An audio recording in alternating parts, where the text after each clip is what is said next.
예, 안녕하십니까. 행복한 안식일입니다. 다시금 네, 또 하나님께서 우리에게 이 안식의 기쁨을 허락해 주심을 감사드립니다. 저희가 지속해서 암시의 형상, 상징에 대한 주제를 갖고 다루게 됩니다. 이번 주는 특별히 제사와 연관되어진 특별히 어린 양에 관련된 내용을 중심으로 우리가 말씀을 살펴보게 되었습니다. 사실, 기독교에 있어서, 특별히 우리가 이 신앙을 하는 과정에 있어서 예배라는 것은 매우 중요합니다. 그래서, 구약에선 그 예배는 제사로 표명이 되었고, 그 제사 제도들을 통해서 하나님과 인간의 만남, 그리고 하나님의 임재, 그리고 하나님의 역사가 펼쳐지는 공간과 시간으로 묘사되고 있습니다.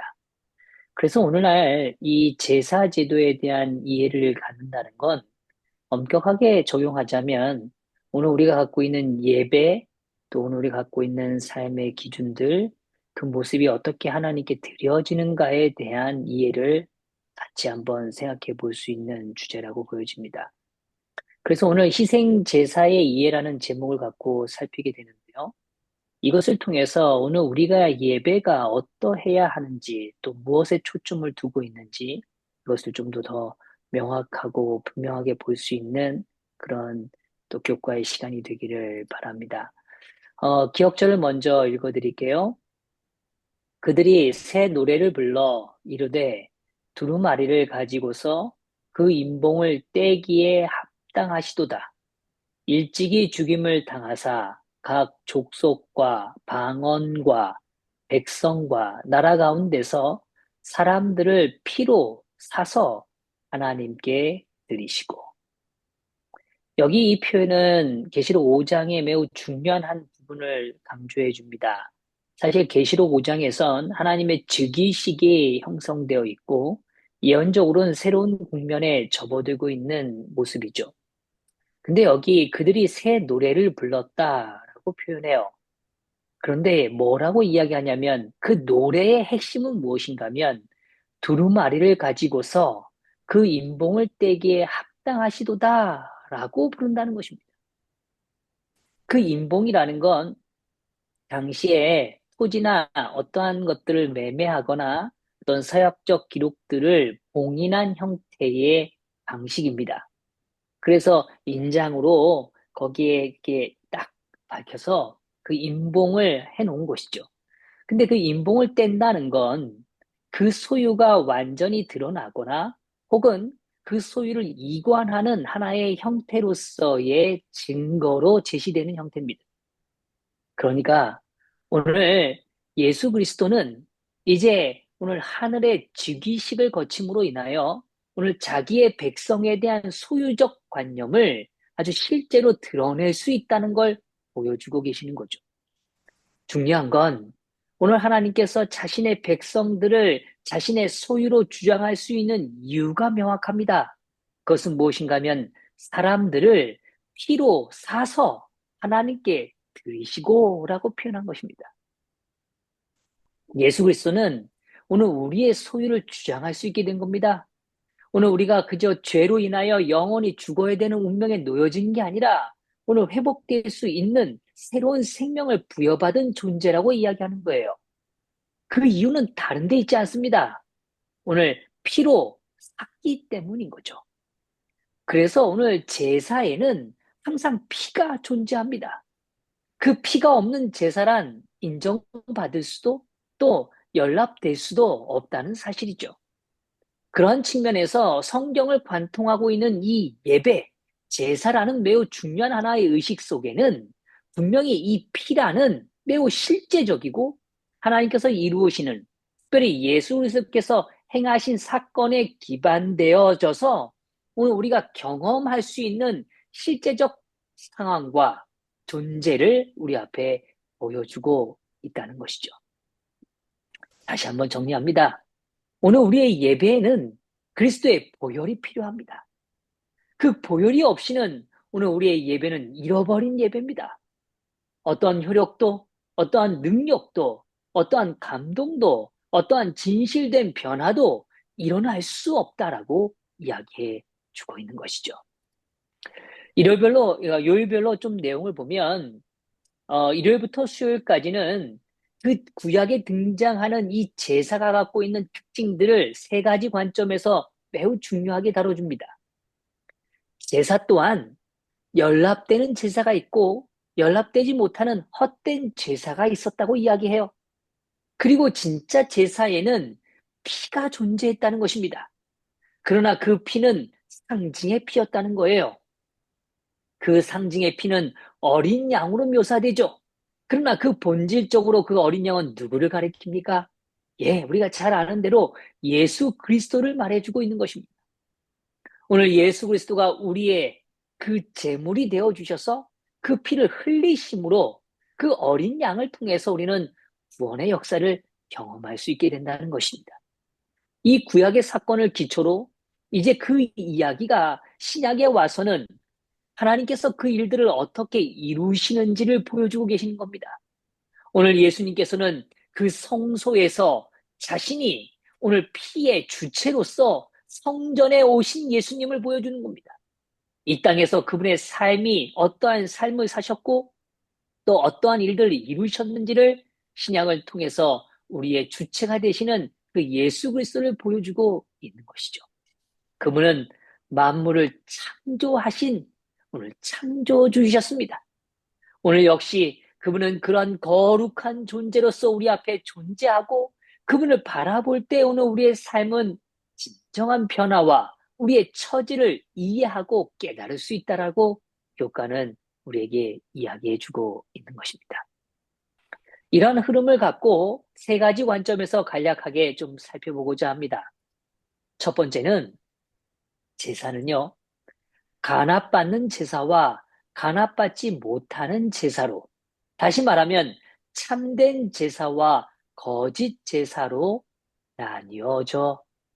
나뉘어지게 된다는 것이죠. 하나님께서는 가인과 아벨의 제사를 한 사람의 제사는 받으셨고 한 사람의 제사는 받지 않으셨습니다. 그 이야기는 뭘 의미하는가 하면 가인의 제사는 거짓 제사였다는 거예요. 아벨의 제사는 참된 제사였다는 것입니다. 오늘 우리의 예배도 마찬가지입니다. 오늘 우리의 예배도 역시 참된 예배가 있고 거짓 예배가 있을 수 있다는 것입니다. 그렇다면 오늘 이것을 나누는 가장 중요한 기초가 되고 분기점이 되는 것이 무엇일까요?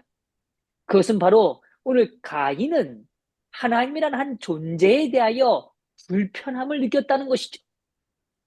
하나님은 그에게 걸림돌이었을 뿐입니다. 다시 말하면 가인은 자신의 만족에 기초한 제사를 드린 삶이었습니다. 성도 여러분, 예배는요, 우리 자신이 만족하려고 드려지는 게 아닙니다. 우리 스스로 만족감을 느끼기 위해서 드려지는 게 예배가 아닙니다. 제사는 그런 것이 아닙니다. 오늘 제사는 아벨의 제사에 담겨 있는 것처럼 붉은 피가 제단을 적시는 일입니다. 어쩌면 고통과 죽음을 대면하고 오늘 떨림과 두려움으로 놓여진 공간이죠. 오늘 그렇게 아벨의 제사에는 오늘 자신을 만족하는 게 아니라 오늘 이 제사를 통하여 이루어지는 구원의 역사의 조건적 필요, 그 피에 의한 제사였다는 걸 보여주고 있는 것입니다. 다시 강조하지만 이번 주에 교과의 제목도 있지만 희생, 제사라는 걸 강조하는 것이죠. 희생이 담겨지는 것입니다. 오늘 우리의 삶도 마찬가지죠. 우리의 예배도 마찬가지입니다. 우리의 예배가 진짜 예배가 된다는 건 우리의 예배 속에 내 자신이 희생되어질 때 그 예배는 진정한 예배가 되어지는 것입니다. 흘려진 피를 통하여 미래의 희생을 보여주는 거죠. 그것은 갈보리에서의 십자가에서 죽으시는 것을 바라보고 있는 것입니다. 여러분, 오늘 우리 예배가 정말 하나님께 연합되어지는 예배가 되기를 간절히 바랍니다. 참된 제사, 참된 예배가 되기를 바라는 것이죠. 여기 이렇게 표현해요. 한 부류는 죄를 위하여 지정된 희생을 이용하였지만 다른 부류는 자신의 공로를 의지한다. 성도 여러분, 오늘 우리가 하나님께 드리는 예배는 우리가 공동체로 모여드리는 그 예배일 수도 있어요. 그리고 오늘 우리가 일상에서 매일의 삶 속에서 드려지는 예배일 수도 있습니다. 그런데 중요한 건 그 예배가 진짜 하나님께 연락되기 위해선 오늘 죄를 위하여 지정된 희생이 필요하다는 것입니다. 오늘 우리의 공로로는 절대로 그 예배가 참된 예배가 될 수 없다는 것입니다. 그들의 제사는 하나님의 중보의 공로가 없는 제사이기 때문에 그것으로 사람이 하나님의 은총을 받을 수 있게 해줄 수 없다. 예수의 공로를 통해서만 우리의 죄가 용서받을 수 있다. 그리스도의 피의 필요를 느끼지 않고 하나님의 은혜 없이 그들의 행위로 하나님의 간합하심을 받을 수 있다고 느끼는 자들은 가인과 동일한 과오를 범하고 있다. 성도 여러분, 정말 우리의 예배가 하나님께 연합되어지는 예배가 되기를 간절히 바랍니다. 정말 그리스도의 보혈이 필요하다는 그 간절한 마음으로, 그래서 오늘 하나님의 은혜 없이는 내가 오늘 설 수 없다는 그 진실된 깨달음으로 우리가 하나님 앞에 나아가고 그 보혈을 의지하는 그런 귀한 제사, 귀한 예배가 우리의 삶에 있게 되기를 간절히 바랍니다. 두 번째로 이 희생 제사의 핵심은 무엇인가 하면 어린 양의 희생 제사는 잔인하고 가혹하고 불공정한 것이었다는 것입니다. 더불어 그것은 예표로서의 성취의 과정을 거쳤다는 거예요. 하나님은요, 이미 불공정한 대우를 받기 위해서 이 땅에 오신 겁니다. 그리고 오늘 그 불공정한 대우를 통해서 공정함의 역사를 펼치시기 위하여 그 일을 자발적으로 선택하셨다는 것입니다. 성도 여러분, 오늘 우리의 예배가요, 어떤 때는 정말 모함이 있을 수 있고, 어떤 때는 정말 마음을 움켜쥐는 배신의 행위의 결과로 맞닥뜨린 시간일지도 모릅니다. 그러나 그것이 잔인하고 가혹하고 불공정해 보일지 몰라요. 그러나 그 과정이 진짜 예배자의 한 과정일 수 있다는 걸 우리는 기억해야 한다는 겁니다. 왜요? 예수님께서는 그러한 삶을 통하여 예배가 무엇인지를 보여주셨기 때문입니다. 제사가 어떤 의미를 갖고 있는지를 보여주셨다는 것입니다. 성도 여러분, 십자가는 정말 완벽하고 공정한 관계 속에서 이루어지는 결과가 아니었습니다. 예수님은 죄가 없으신 분이었어요. 그분에게는 흠도 점도 없으신 분이었습니다. 이 땅을 살면서 여전히 예수님께서는 가난하고 연약한 자들을 위하여만 사셨습니다. 그분이 왜 비난을 받고 고통을 받고 침뱉음을 당하여야 했습니까? 그것은 분명히 불공정한 행위였습니다. 그러나 그 일을 통하여 하나님은 공의의 하나님을 드러내 보이고 계시는 것입니다. 십자가를 통하여 불공정하기 때문에 하나님은 공정함을 우리 앞에 드러내실 수 있게 된 것입니다. 그 보혈로 오늘 우리를 끌어안으시고 새 생명을 주실 수 있게 되었다는 것이죠. 양과 다른 희생 제물들은 어린 양의 속죄의 희생의 상징이라는 것입니다. 다시 강조합니다. 그것은 희생의 상징입니다. 오늘 그것이 자신을 내어주신 그 하나님의 자발적 희생에 기초되어 있는 것입니다. 이것이 믿음의 행위이며 죄인에게 오시는 메시아의 사역에 대한 믿음을 표현할 수 있는 손에 잡히는 방식을 제공하는 것이다. 성도 여러분, 구원이 정말 손에 잡히기를 원하십니까? 정말 하나님이 주시는 그 은혜를 우리가 정말 손에 잡히도록 느끼기를 원하십니까? 그것은 오늘 우리가 믿음의 행위로서 오늘 우리가 하나님 앞에 우리의 자아를 희생할 때 오늘 하나님께서 우리를 채우시고 새롭게 하시는 그 역사를 경험함으로 얻게 되는 축복이라는 것입니다. 짐승의 희생은 중요한 역할을 했습니다. 교과는 그 사실을 잘 강조해줘. 마치 기차의 표를 받듯이 항공권을 받듯이 말이죠. 그렇게 그곳에 들어갈 수 있고 누릴 수 있는 입장권처럼 보여지는 하나의 예식적 행위가 짐승의 희생이라는 걸 보여줍니다. 그러나 진짜 그곳에 들어갈 때 더 이상 그 표는 필요가 없게 되는 거죠. 예수님의 죽으심으로 찢어짐으로 휘장이 완전히 찢어지는 그 역사를 통하여 이제는 오늘 예수 그리스도의 실제적 그 일로 우리가 경험함으로 그 희생의 축복을 우리가 누릴 수 있게 되었다라고 이야기해주고 있는 것입니다. 그리스도 밖에는 아무도 타락한 사람을 율법의 저주에서 속량하여 하늘과 조화시킬 수 없었다.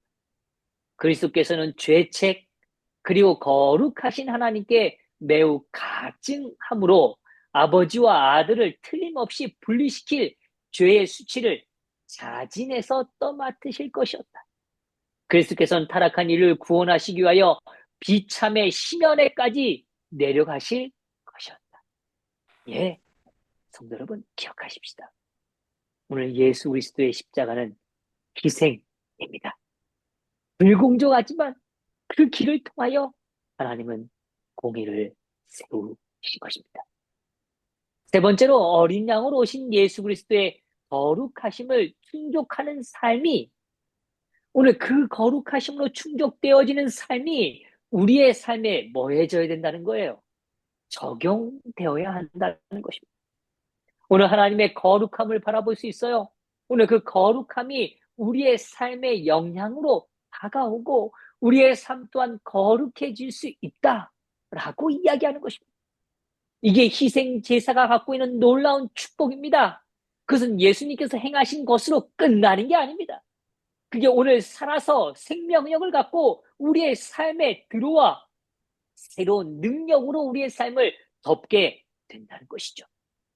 그런 의미에서 그리스도가 가셨던 삶, 행적, 가르침은 어린 양을 통하여 완전히 드러난 것입니다.